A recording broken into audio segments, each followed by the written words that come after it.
తూర్పు గోదావరి జిల్లా నిడదవోలు నియోజకవర్గం రైతాంగ పోరాట స్ఫూర్తితో కార్పొరేట్ వ్యతిరేక దినోత్సవం గ్రీష్మ కుమార్ జిల్లా సహాయక కార్యదర్శి ఐఎఫ్టీయూ నిడదవోలు ఇందిరానగర్లో ఐఎఫ్టీయూ స్తూపం వద్ద ఇఫ్టూ ఆధ్వర్యంలో నిర్వహించిన కార్పొరేట్ వ్యతిరేక దినోత్సవం. ఈ సందర్భంగా ఇఫ్టూ జిల్లా సహాయక కార్యదర్శి ఈమె గ్రీష్మ కుమార్ మాట్లాడారు. కేంద్రంలోని మోదీ ఫాసిస్టు పాలకులపై భారత రాజ్యాంగ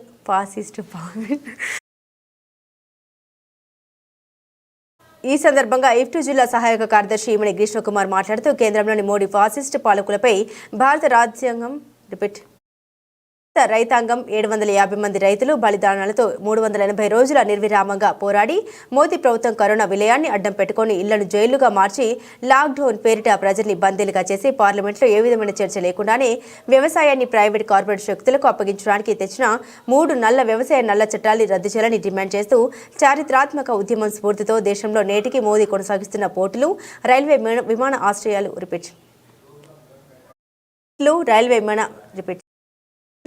విమానాశ్రయాలు, ఎల్ఐసి బ్యాంకులు తదితర లోన్లు ప్రైవేటీకరించి విశాఖ ఉక్కు వంటి ప్రభుత్వ పరిశ్రమల్ని కార్పొరేట్లకు కారు చౌకగా కట్టబెట్టే విధానాన్ని నిరసిస్తూ రైతాంగ ఉద్యమం ప్రారంభమైన నవంబర్ 26ను కార్పొరేట్ వ్యతిరేక దినంగా నిర్వహించి రైతాంగ పోరాట స్ఫూర్తితో 4 లేబర్ కోడ్లను రద్దు చేసే వరకు కార్మిక వర్గం ప్రజలు పోరాడాలని పిలుపునిచ్చారు. పై కార్యక్రమంలో ఇఫ్టూ నాయకులు ఎల్లమిల్లి వరప్రసాద్, పాలింగి చంద్రరాజు, ఎలగడ రాజ్పాల్, మహేష్, పులుగు చైతన్య, కార్తిక్, విశ్వాస్, రాజ్ కుమార్, రాధాకృష్ణ, బవరిశెట్టి నాగేంద్ర తదితరులు నాయకత్వం వహించారు.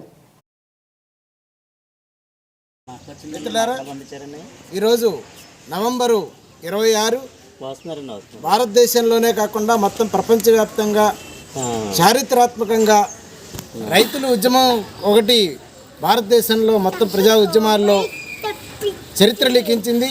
నవంబర్ 26న ప్రారంభమైనటువంటి భారత రైతాంగ పోరాటం సుమారు 380 రోజుల పాటు నిర్విరామంగా జరిగింది. 720 మంది రైతుల బలిదానాలతోటి కేంద్రంలో మోడీ ప్రభుత్వం అనుసరిస్తున్నటువంటి రైతాంగ ప్రజా వ్యతిరేక విధానాలకు వ్యతిరేకంగా ఈ ఉద్యమం ప్రారంభమైంది. మొత్తం భారతదేశంలో ఉన్నటువంటి వ్యవసాయ భూములన్నింటినీ కూడా తన ఇద్దరు అనుంగు మిత్రులైనటువంటి అంబానీ, అదానీలకి కట్టబట్టాలనేటువంటి లక్ష్యంతో మొత్తం వ్యవసాయ రంగాన్ని ప్రైవేటు పరం చేయాలి, కార్పొరేట్లకు అప్పచెప్పాలనేటువంటి లక్ష్యంతో 3 వ్యవసాయ నల్ల చట్టాలని మోడీ ప్రభుత్వం తీసుకొచ్చింది. దాన్ని వ్యతిరేకించినటువంటి పంజాబ్, హర్యానా, ఢిల్లీ రాష్ట్రాల రైతాంగం పెద్ద ఎత్తున ఆందోళనకు ఉద్యమించింది.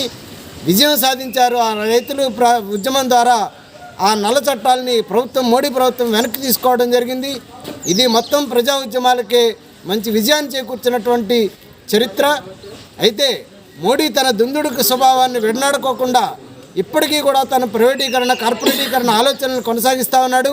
దానికి సూచకంగానే భారతదేశంలో ఎప్పటి నుండి ఉన్నటువంటి రైల్వేలని ప్రైవేట్ పరం చేయడానికి, మొత్తం 6 ఎయిర్పోర్ట్లను ప్రైవేట్ పరం చేయడానికి, అలా అంతేకాకుండా పోర్టులను కూడా ప్రైవేట్ పరం చేయడానికి, బిఎస్ఎన్ఎల్, ఎల్ఐసి, బ్యాంకింగ్ రంగం ఇలాంటి వాటి అన్నింటినీ కూడా కార్పొరేట్లకి అప్పచెప్పే లక్ష్యంతో ప్రైవేటీకరణ లక్ష్యంగా తన పాలన కొనసాగిస్తూ ఉన్నటువంటి నేపథ్యంలో రైతాంగ ఉద్యమం ప్రారంభమైనటువంటి నవంబర్ 26ని కార్పొరేటీకరణ వ్యతిరేక దినోత్సవంగా జరపాలని చెప్పేసి ఐఎఫ్టీయూ జాతీయ కమిటీ ఇచ్చిన పిలుపులో భాగంగా నిడదవోలు ఇందిరానగర్లో ఈ రోజున కార్మిక వర్గం నిరసన తెలియజేస్తూ ఉంది.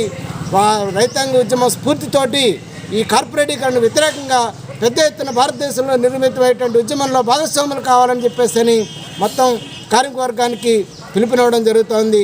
గ్రీష్మ కుమార్, భారత కార్మిక సంఘాల సమాఖ్య, ఉమ్మడి పశ్చిమ గోదావరి జిల్లా సహాయ కార్యదర్శి. ప్రజా పోరాటం.